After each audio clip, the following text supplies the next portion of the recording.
Halo gengs, ini ada novel baru, bukan novel baru sih, maksudnya baru saya baca. Sebuah novel epik inspiratif, judul novelnya Aji Saka, Wawan Susetya yang nulis. Sang Ksatria Maha Pemberani, pendobrak sejarah. Kita coba baca dikit gengs. Aji Saka adalah pencipta aksara Jawa, Hanacaraka, dan peletak pertama kalender Jawa yang menggunakan hitungan berdasarkan perjalanan bulan di belakang gengs. Itu asli bulannya. Sebagaimana tahun Hijriah yang kini dikenal sebagai tahun Saka. Kisah legendaris Aji Saka adalah kecerdasan dan kesaktiannya mengalahkan seorang raja besar yang lalim dari kerajaan Medang Kamulan bernama Prabu Dewata Cangkar, yang menghantarnya menjadi raja. Inilah novel yang kaya data sejarah dan sekaligus gurih berimajinasi yang menyajikan sosok Aji Saka dengan sangat bernas. Keluasan ajaran-ajaran leluhur dari balik sosok Aji Saka dihadirkan dalam langgam kisah yang mengalir jernih ini. Membaca novel epik ini, Anda layaknya tengah menggali ilmu pengetahuan langka seputar siapakah sebenarnya Aji Saka, dari manakah dia, bagaimana dia meraih keluasan ilmu pengetahuannya, hingga bagaimana kisah detail diciptakannya aksara Jawa dan tahun Saka yang dipercaya sebagai akibat kematian dua abdi setianya, Dora dan Sembada. Selamat bertualang ke dunia Aji Saka dalam hentakan alur-alur memikat. Selamat berjumpa dengan sosok utuh Aji Saka yang sangat melegenda itu. Next.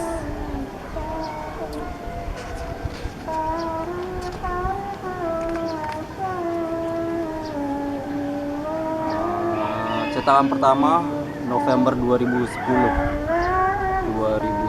berarti 12 tahun yang lalu. Penerbit Flashbook.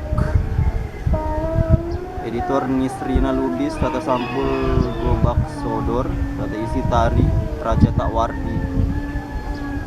Distributor tunggal Buku Kita, Sampangan Gang Puputut nomor 325B, Jalan Wonosari, Batu Retno, Banguntapan, Yogyakarta.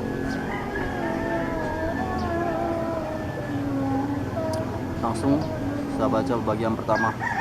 Menelusuri benang merah kebenaran melalui falsafah aksara Jawa. Sebuah pengantar.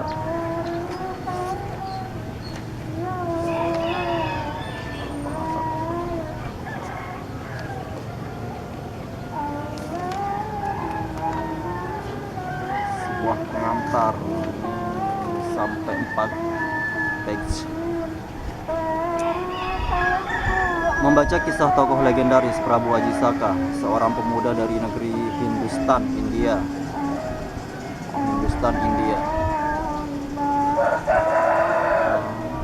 dari Jogja,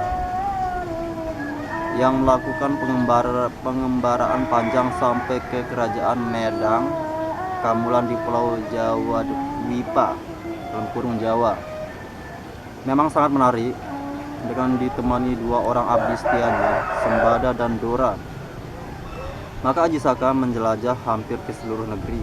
Ia bukan saja ngangsu kauruh, dalam kurung menimba ilmu kepada setiap resi atau begawan di negeri yang dilewati, tetapi juga belajar dengan membaca alam. Disitulah ia dapat mempelajari sastra alam yang dalam khazanah Jawa disebut dengan falsafah sastra. Cetba Wadiningrat atau ngelmu sastra Jandra Bayuningrat Pengruwating Diyu. Ketika rombongan kecil yang terdiri 3 orang itu keberatan barang-barang bawaannya yang terdiri dari berbagai pusaka dan benda-benda antik, maka Saka mengundi kepada 2 orang abdinya.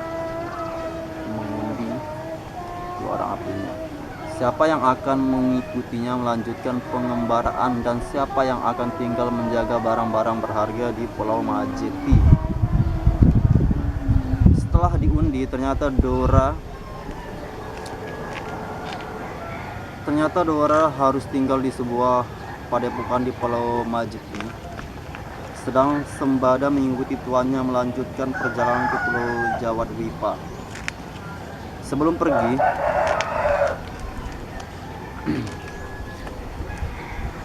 pergi, Saka mewanti-wanti atau berpesan kepada Dora bahwa siapapun tak boleh mengambil barang-barang berharga miliknya kecuali dia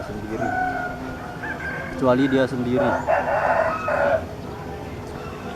Setelah tinggal bersama Mbok Randa Sangkeran di Medang Kawitan beberapa waktu lamanya, Haji Saka harus berhadapan dengan Sang Prabu Dewata Cangkar, Raja Medang Kamulan. Mengapa? Sebab Mbak Randa Sangkeran mendapat suatu undian untuk dijadikan sebagai mangsa Sang Prabu. Maklumlah, karena santapan Sang Prabu adalah seorang manusia setiap harinya. Oleh karena itu, ketika Mbak Randa mendapatkan giliran untuk dijadikan mangsa Sang Prabu, maka Haji Saka siap berangkat ke Medang Kamulan. Tentu maksudnya bukan bersedia untuk dimangsa oleh raja raksasa, tetapi hendak memberantas dua angkara